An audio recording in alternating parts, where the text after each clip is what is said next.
상가시장에 최근까지 성공 아이템으로 크게 유행했던 것이 있습니다. 구독자를 무려 32만 명이나 보유한 유명 경매 전문가도 경매 상가를 낙찰받아 그 사업으로 월 4천만 원의 고수익 매장을 만들었다고 컨텐츠를 제작했습니다. 이런 상황이다 보니 차리기만 하면 성공이 보장된다라는 과열된 믿음이 생겼고, 수많은 이들이 경매로 낙찰받고 인테리어에 많은 돈을 들여 너도 나도 사업에 뛰어들었습니다. 과연 그들은 다들 성공을 거두었을까요? 그리고 이 유명 유튜브는 본인이 이야기하듯 월 4천만 원 고수익을 정말로 만들었을까요? 제가 경매 임장을 통해 한번 살펴봤습니다.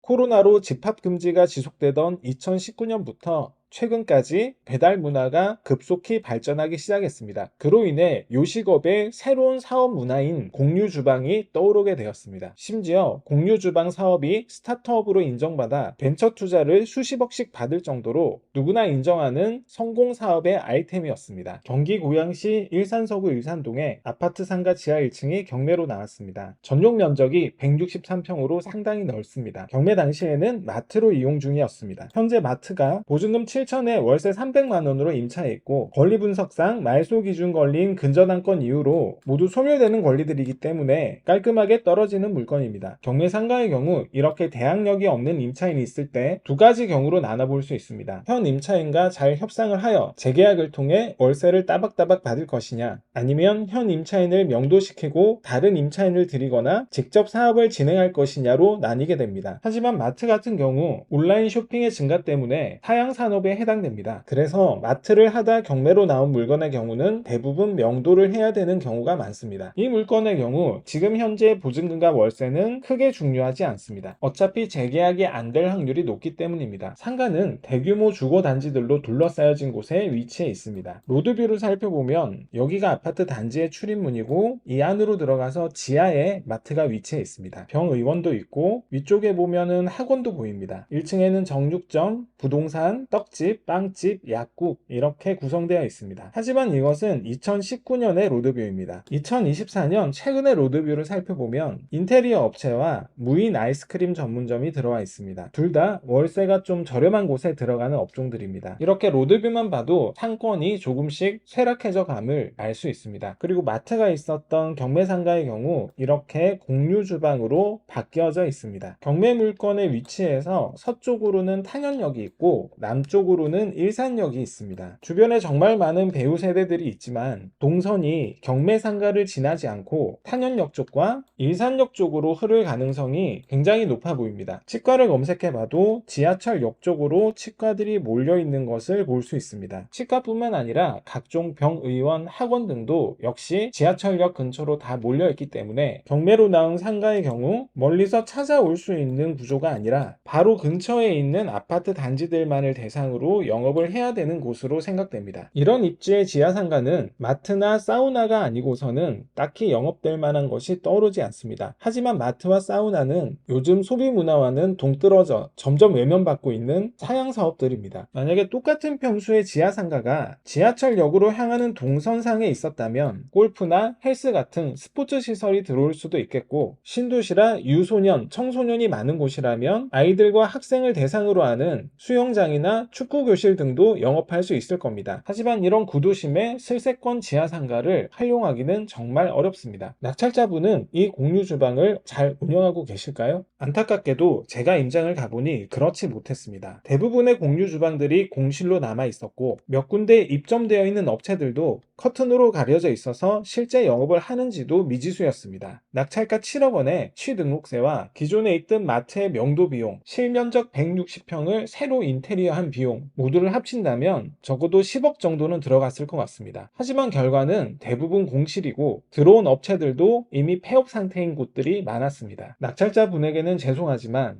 이런 물건은 손절을 하고 싶어도 할 수가 없습니다. 상가가 영업할 업종이 없으면 가치는 제로가 됩니다. 반값에 내놓는다고 해도 누가 이렇게 텅텅 빈 공유주방 상가를 돈을 주고 사겠습니까? 이렇게 상가 경매는 한 번 발을 잘못 디디면 순식간에 나락으로 떨어질 수도 있습니다. 또 다른 사례를 한번 살펴보겠습니다. 인천 남동구 만수동의 지하 1층 전용 면적 241평 상가가 경매로 나왔습니다. 한 번의 유찰 끝에 14억 원에 단독 낙찰되었습니다. 이 상가 역시 이전에는 마트로 운영이 되었었고 권리 분석상 말소 기준 권리가 되는 근저당권 이후로는 모두 소멸되기 때문에 깔끔하게 떨어지는 물건입니다. 이 상가의 낙찰자는 조금 특별하다고도 볼 수 있는 사람인데요. 바로 앞서 제가 이야기한 구독자 32만 명의 경매 전문가, 상가 투자 전문가입니다. 본인의 유튜브와 홈페이지 등에서 각종 강의와 컨설팅, 멤버십 등 다양한 비즈니스를 활발하게 펼치고 있는 사람입니다. 얼마나 대단한 사람이길래 멤버십 자격을 유지하는 금액만 무려 1년에 500만 원에 달하고 있습니다. 또한 그 옆에 보시면 1회 상담료로만 50만 원 또는 100만 원이 책정되어 있음을 볼 수 있습니다. 이뿐만 아니라 부동산 발굴, 개발, 투자, 분석, 컨설팅, 교육 사업까지 전문가로서의 면모를 뽐내며 정말 부동산 마스터 그 자체라고 해도 과언이 아닐 정도입니다. 이 정도로 대단한 사람이기 때문에 이 270평의 지하 상가를 과연 본인이 얘기하듯 월 4천만 원의 임대료가 나오는 고수익 매장으로 성공을 시켰을까요? 낙찰 받을 당시 상가의 모습은 260평이나 되는 큰 면적에 이런 식으로 쓰레기들이 잔뜩 쌓여져 있는 상태였습니다. 많은 돈을 들여 깨끗하게 철거하고 사진에서처럼 공유 주방 겸 푸드코트로 인테리어를 진행했습니다. 각종 주방기기, 환기시설, 키오스크 설치, 마감 인테리어까지 생각하면 인테리어 비용으로만 10억에 가까운 돈이 들어가지 않았을까 추측됩니다. 3년 전 오픈했을 당시에는 이렇게 넓은 공간에 단 3개의 식당만이 입점해 있었습니다. 3년이 지난 지금은 과연 부동산 마스터답게 빈 공실 하나 없이 월세 4천만 원을 받고 있을까요? 하지만 제가 그 공유 주방의 인터넷 주소를 눌러보니 페이지를 찾을 수 없다고 나왔습니다. 제가 직접 아래로 내려가 보니 공유 주방은 사라지고 2개의 요식 업체가 입점해 있었습니다. 왼쪽에 두끼라는 브랜드는 공유 주방 초기부터 입점해 있었고 오른쪽에 들밥 차반이 기존의 공유 주방 자리를 대신해서 입점한 것 같았습니다. 밖의 간판을 보면 먼저 들어온 업체의 간판이 굉장히 작고 뒤에 들어온 업체의 간판이 오히려 더 큰 것을 볼 수 있습니다. 이런 파격적인 조건을 줘야만 입점이 가능하지 않았을까, 그리고 두 업체의 임대료 차이도 상당히 나지 않을까 추측해 볼 수 있었습니다. 네이버 부동산을 보면 경매 상가가 위치해 있는 방향인 서양과 같은 방향의 1층 16평이 월세 160만 원에 나와 있었습니다. 현재 양꼬치 집으로 운영 중이라는 점을 봐서 로드뷰에서 보이는